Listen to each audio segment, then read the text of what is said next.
Hi there. Today I want to talk a little bit about time. I often say that there's three elements in language learning.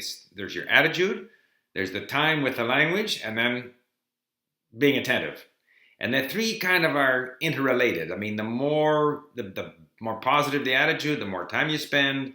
The more time you spend, the more you notice. The more you notice, the more you get motivated. The more you're motivated. But I think one of the key elements is time. Where do we find the time? How do we make the time? You have to develop habits. And when you have habits where you start finding the time, that improves your attitude, improves your ability to notice. So time is kind of a key element. And a lot of people say, I have no time. So I think we have to look at ways that we can create time. And there's two things that I would say very quickly before I get into some of the sort of where I was today kind of thing. Number one, obviously, wherever you can listen, listen. So whether it be like yesterday, I went skiing. It was a half an hour up there, half an hour back. That's an hour. I skied for an hour and a half, cross country skiing. And there's 3.5 hours. What did I say? 2.5 hours. At any rate, it all adds up. If you can listen in the car and so forth, it all adds up. The other thing that I've started doing, and I can't really show it to you, but I have a little app here on my computer, on my iPhone, but you can also put on your computer, and it's called A Tracker. And so every time I start to listen or read or something, I start it, and then when I'm finished, I stop it. And what it does, it forces me to stay on task because I've started this listening thing. I don't want to be interrupted. I've started reading. I won't go and do my email. So these are different ways because when you're in a classroom, the teacher kind of forces you to do stuff. When you're studying on your own, it's more difficult to have the discipline to really make sure that you either find the time or make the time.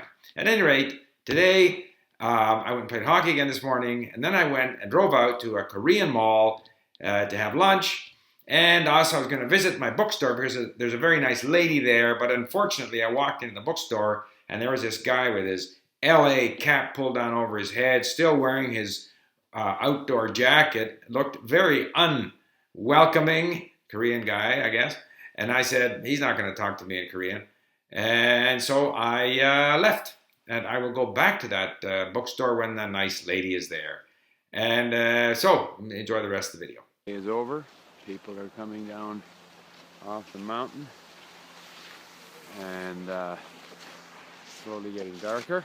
So I'm going to head home. This is where the downhill area is. Not too much snow this year.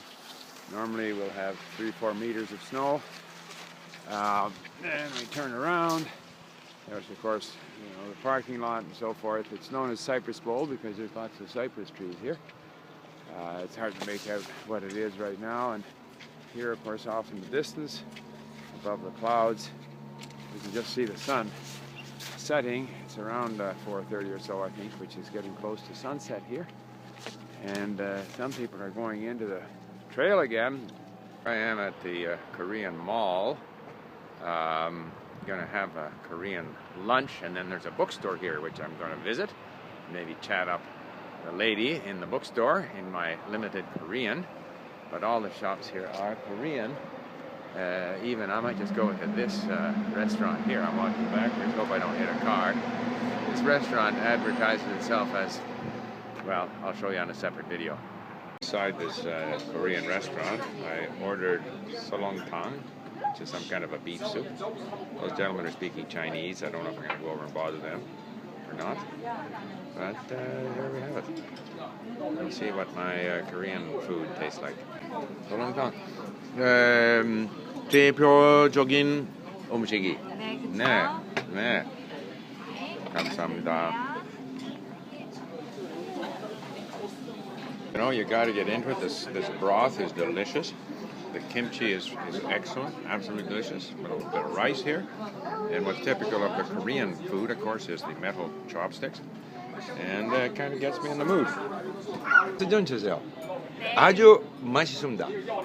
근데 그 레스토랑에서 중국 음식, 수시하고 모두 있습니다. 네, 모두 비슷하게 음식이 맛있습니까? 네, 맛있어요.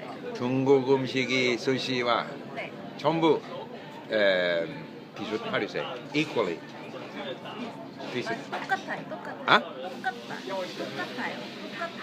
Okay. 감사합니다. 네. 이제 now I've already forgotten how do you ask it about 영수주? 네. 영수주 주세요. 네. Okay. 네. 감사합니다. 怎么样？这个韩国料理可以吗？我也很喜欢吃这个中国菜，但是有时候也要吃别的，因为我现在开始学习这个韩国语、韩国话嘛，所以这个也不容易，所以要来吃他们那些东西，就是让你就是进入他们这个文化嘛。好了，谢谢，OK，再见。 Now I gotta rush off and study some Korean. Been charging around and I've been making this video and editing it, and I'm running out of time. But I want to ask you people out there, how do you find the time? How do you make the time? How much time do you have for your language learning? How do you fit it in? Let's get some comments and ideas on what we can do to find more time.